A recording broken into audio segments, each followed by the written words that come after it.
no, we're not going to stand for that. We don't want you, our leader. And, these are the laborers talking. And they're saying, we're going to do it. But imagine the women with their children. Sometimes we see them, they could be, groping their faces and saying, oh, no, he just gave himself a death sentence. Or, the men saying, well, if he fasts and if he gets sick, then where will we be with his strike? We don't know what's going to happen. And that leads us to what we're going to talk about in guided learning. If you look at the second whiteboard, how did the strikers feel when he said he was going to fast? Why were people willing to follow him? What made the laborers feel like, yes, if he can do it, I can do it too, and I won't eat?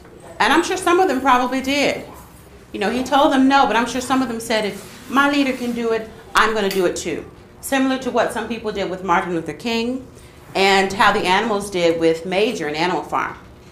And then what would the non-supporters have done if Gandhi died because of this fast, or if he got very, very ill? What would the non-supporters have done? Would they have felt guilty? Probably. Would they have, shouted for joy? Yay. You never know. We're saying no, but there are all kinds of sides to a protest.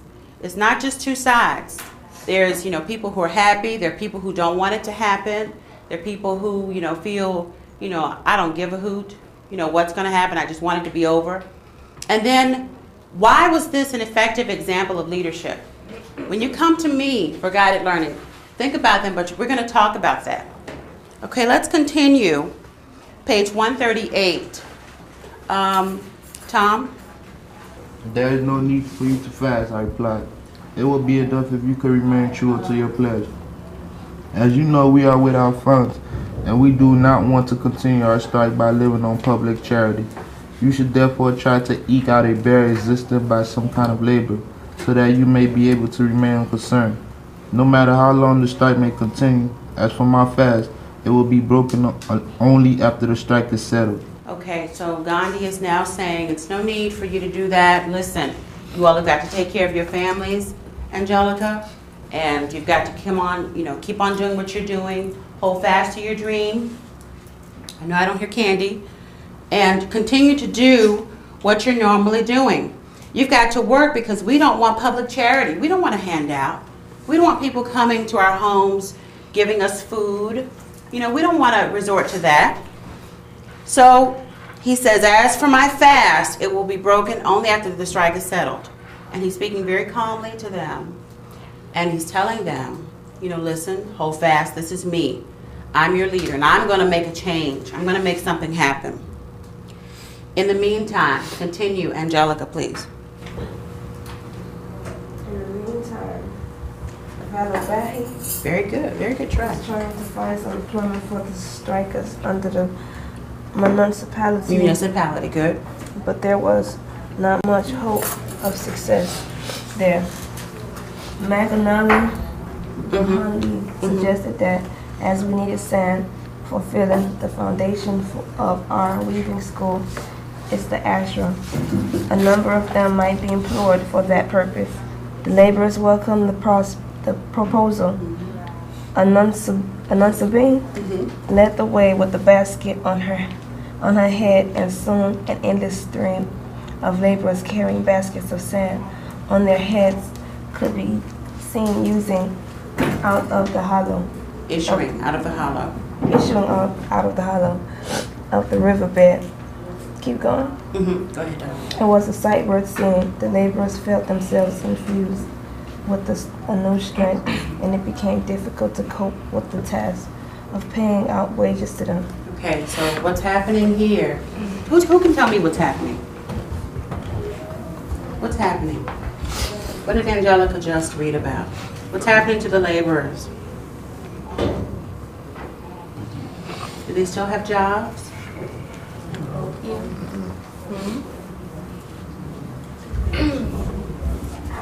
I know, she read it. Do they still have jobs? No. What's going to happen? They don't carry baskets on their head. No, they're carrying baskets on their heads because that's just what they do. what's happening is, and I believe that is his wife or another family member, Maganal Gandhi, is going to go out and try to find jobs for them. So now she or he is taking up her family member's task, and they're going to see what they can do while Gandhi is fasting. You know, these people still have to have money, and they don't want public charity. They don't want someone coming and bringing them a basket, because to them it will be humiliating or embarrassing.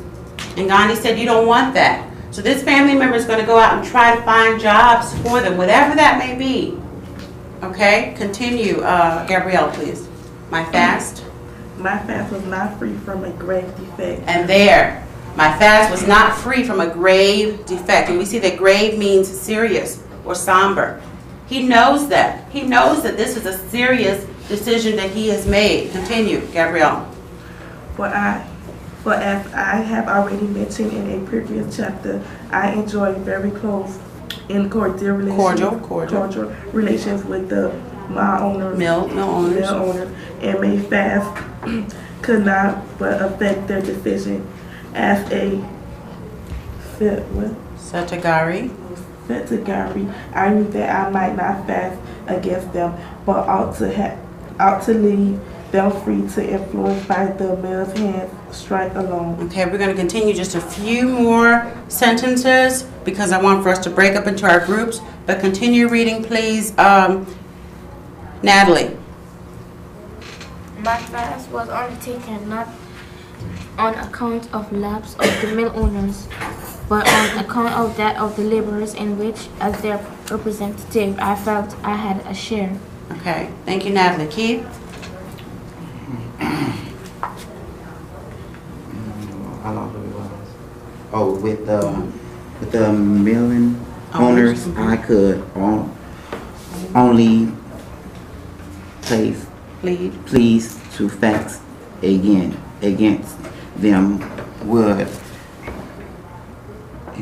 amount to coercion, yet in spite of my knowledge that my facts was wrong, to put Very good. pressure upon them, as in fact it did. I felt I could not help it.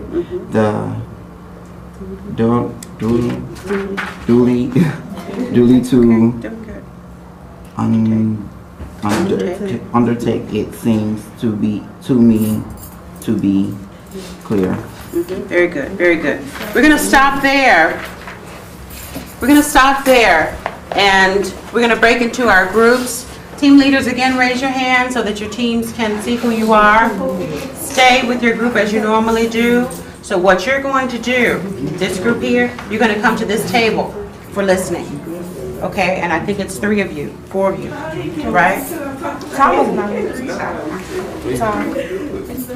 Tom, you're normally with this group, darling. So you're gonna be with them. Okay, sweetie. So come here. When we come here, and then. Okay. So 1, 2, and Ernest, Natalie, and Hensley. You're gonna come to that table with me. All right, for guided learning. Bring your books with you. Okay. Let's quickly rotate to our next station. Team leader, make sure you get your books from your team.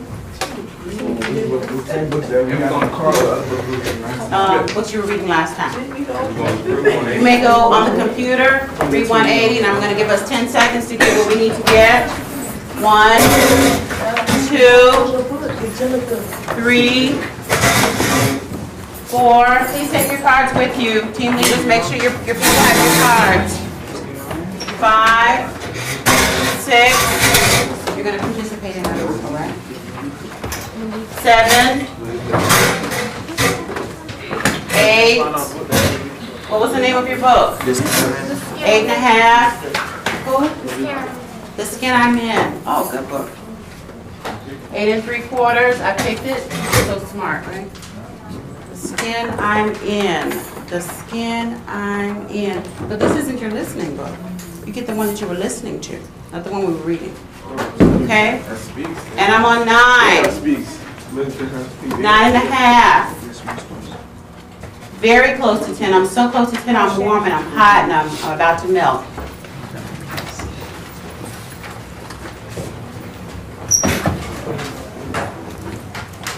And 10.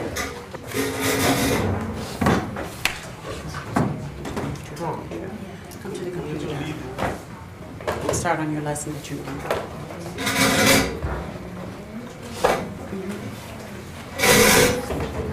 You have?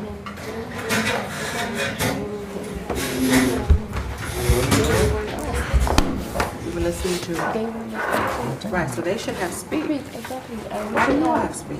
Because you said get back. We got a little nervous. Okay, we're not gonna do speak. Speak is for listening. The skin I'm in is what we were reading for guided learning. Okay, so you could have told me. Okay, take speak and take it back to them, please, Carl. Okay, quick. Okay. The skin I'm in, don't worry about it. Don't buddy.